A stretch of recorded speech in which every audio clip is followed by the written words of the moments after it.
I always thought the sound of a ticking clock was comforting, predictable, steady. But ever since that day, every tick feels like a reminder that my heart once stopped because of someone who was supposed to love me. The morning sunlight spills through the glass panels of my office, bouncing off the gold-framed photo of Daniel and me. I adjust the cuff of my silk blouse, feel the faint flutter in my chest, the one I can never quite ignore. The bottle of heart medication sits on my desk, lying neatly beside my phone. When the screen lights up, I freeze. Noah Monroe. My brother's name. I haven't seen it flash across my phone in almost 4 years. For a moment, I just stare. The hum of the city below, the quiet click of the air vent, the pulse beneath my palm. Then the message preview appears. Hey, Hales, heard you're doing well. Maybe we should talk. Talk. That's what he said last time, too. The day before everything went dark. I can still hear his laugh echoing in my head, that easy, careless laugh when he'd called it a joke. A joke that left me on the floor, my heartbeat fading, my husband's hands shaking as he begged me to stay alive. I inhale slowly, set the phone face down, and whisper to myself, some jokes aren't funny, Noah. For years ago, I was still fragile Haley, the girl everyone had to handle like glass. After my surgery, my parents insisted I move back home, just until you're stronger. They meant well, but their house always felt like a museum of expectations, quiet, cold, full of rules. Noah was the golden child, the one who made everything look easy, charming, loud, the kind of person who could make our parents laugh even while mocking me. He'd say things like, "You treat those pills like gold, Hales. You'd think they were magic beans." I'd force a smile, because arguing with Noah was like arguing with the wind, pointless and exhausting. That night, I remember sitting at the kitchen counter, my hands trembling as I sorted my medication into the little plastic case. Grandma Lillian's old heart-shaped locket hung around my neck. She told me once, when people make light of your pain, that's when you guard your heart hardest. I never knew how literal her words would become. Noah came in, snatching one of the bottles playfully. "Relax," he said, unscrewing the cap, shaking it like a rattle. "Don't, Noah," I warned. He grinned. "You're way too serious, sis. You need to loosen up." He switched the caps, laughing, pretending it was nothing. And I wanted to believe he wouldn't actually hurt me, that he just wanted attention. The next morning, I remember the sharp taste of bitterness as I swallowed my pills. Then the dizziness hit. The walls bent and blurred. My heart pounded once, twice, and then everything went silent. I can still hear Daniel's voice faintly through the fog, shouting my name, dialing 911, begging me to stay awake. When I woke in the hospital, my parents said it was a terrible accident. Noah stood in the corner, eyes wide, face pale but silent. He never confessed, and no one ever asked. That was the last day I let any of them decide what was best for me. Because when I looked down and saw that locket resting against my hospital gown, I knew Grandma had been right. Some hearts aren't fragile. They're forged. Recovery wasn't a straight line. Some days I woke up feeling powerful. Others, I couldn't look in the mirror without seeing the girl gasping for air on her kitchen floor. Daniel never left my side. He'd sit with me through the nightmares, bring me warm tea at 3 in the morning, and whisper, "Your heart's strong, Hales. Stronger than you think." When I finally came home from the hospital, I didn't move back with my parents. I rented a small apartment above a flower shop. The air always smelled like jasmine and rain. For the first time, the space was mine. No rules. No noise. Just me, Daniel, and the quiet sound of my heartbeat, steady, real, alive. That's where I started building something. It began with an idea, helping other women like me, those dismissed, silenced, or protected, until they disappeared. I created an online wellness project called the Lillian Foundation, named after my grandmother. It offered emotional counseling, health awareness, and safe communities for women recovering from trauma. At first, no one cared. My website barely had 10 visitors a day. I worked late into the night, learning design, marketing, and grant writing while Daniel slept beside me. My fingers cramped. My eyes burned, but I couldn't stop.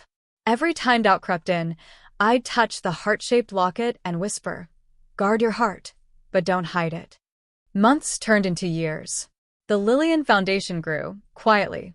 A local journalist featured one of my programs. Then a donor called. Then another. Soon, I was speaking at conferences, managing partnerships, helping hundreds of women across the country. Still, I didn't tell my family. They thought I was just doing better. I let them believe that. I posted pictures of coffee mugs, sunsets, and candles, nothing that showed the life I was actually building. Daniel was the only one who knew how far I'd come. He'd smile whenever I downplayed an achievement and say, "Haley, stop hiding behind humble." I'd laugh, shrug, and say, "Old habits." Success didn't feel like victory, it felt like peace. The kind that comes when you know your worth no longer depends on who believes in you. And still, every morning when I took my medication, I felt a quiet flicker of gratitude, not just for surviving, but for remembering. Because forgetting might have been easier, but remembering made me unstoppable. The message from Noah replayed in my mind for days before I finally replied. "If you want to talk, come by the foundation office. Friday, noon." I didn't know him comfort, but I needed closure. That Friday, the sky over Seattle was a soft silver, the kind that makes the world feel suspended. I stood in my glass-walled office, the city stretching beneath me like a map of second chances. The Lillian Foundation logo shimmered on the glass door. Elegant, simple, unmistakable. Daniel kissed my forehead before leaving for his meeting. "You sure you want to do this alone?" "I need to," I said. It started with him, it should end with him. When the elevator doors opened, I wasn't expecting 3 people. Noah. And my parents. My mother stepped forward first, her voice too bright. "Haley, sweetheart. It's been so long. We just wanted to see you." My father nodded stiffly, scanning the room, the art, the soft gold lighting, the framed news articles about the foundation. And then Noah, hands shoved into his jacket pockets, eyes flicking everywhere but mine. "You've done well," he muttered. His tone made it sound like an accusation. I smiled politely. "You could say that." I gestured toward the conference table. They sat. I stayed standing. My heels clicked softly against the floor, deliberate, steady. "So," I said, "what did you want to talk about?" My mother exchanged a glance with my father. "We heard you were running some kind of program. We thought maybe you could help Noah. He's been struggling." I looked at my brother. His jaw tightened. "Struggling?" I repeated. "That's one word for it." He finally met my eyes. "I didn't mean for things to get that bad. I was a stupid kid, Haley. I was just joking." I finished for him. Silence filled the room, thick, choking silence.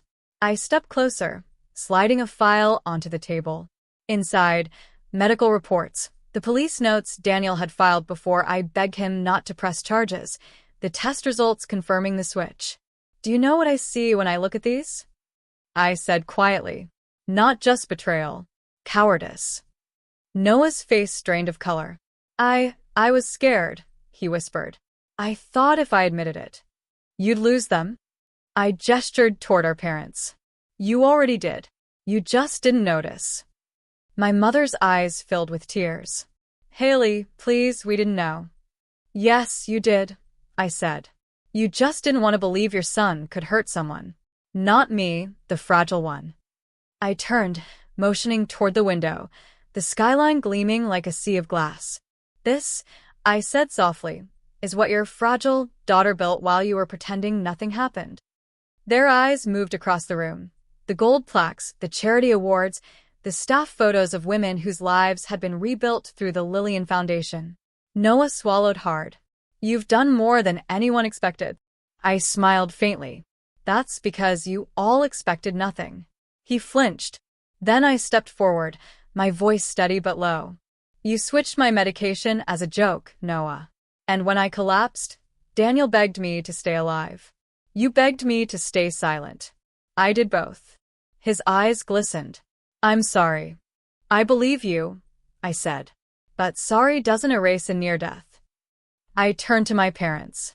You came here to ask for help. I'll give it, but not out of guilt.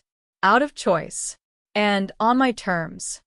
Their faces registered confusion, fear, and something else, realization. That the little sister they once pitied now held all the power. I walked to the edge of the conference table, resting both hands against the cool surface. The silence stretched, uncomfortable, heavy, deserved. For years, I began softly. I blamed myself for what happened. For trusting you, for believing family meant safety. I looked at Noah. But I've spent too long carrying guilt that wasn't mine. He lowered his head, jaw trembling. What do you want me to do, Haley? Tell me how to fix this. You can't fix what's done, I said. But you can take responsibility for what comes next. I slid 3 folders across the table, one for each of them. My mother's eyes widened. What is this? Your conditions, I said simply. I turned to Noah first. You start therapy, real therapy. Weekly. You'll join a rehabilitation program I fund for people struggling with destructive behavior and denial. You'll write a public statement, not naming me, but admitting that your actions almost cost someone their life. You'll do it not for me, but for the people who think cruelty is humor. He opened the folder slowly, his hands shaking. You want me to humiliate myself? No, I said. I want you to grow up. I turned to my parents. You've spent your lives pretending peace was the same thing as silence. It's not. You'll attend family accountability sessions together. You'll learn what enabling looks like. And if you ever want to rebuild this relationship, you'll stop protecting Noah from consequences. My father frowned. Haley, this feels extreme. I smiled faintly. So was dying at 28.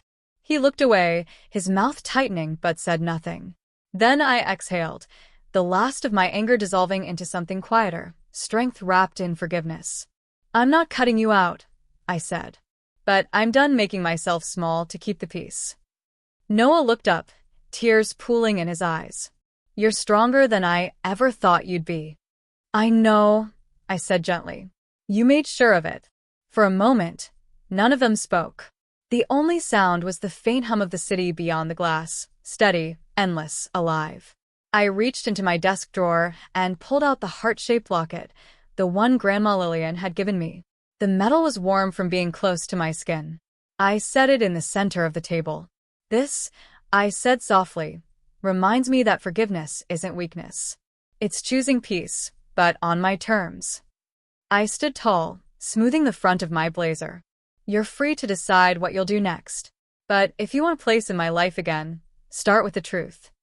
Noah nodded, his shoulders trembling. My mother's hand found his.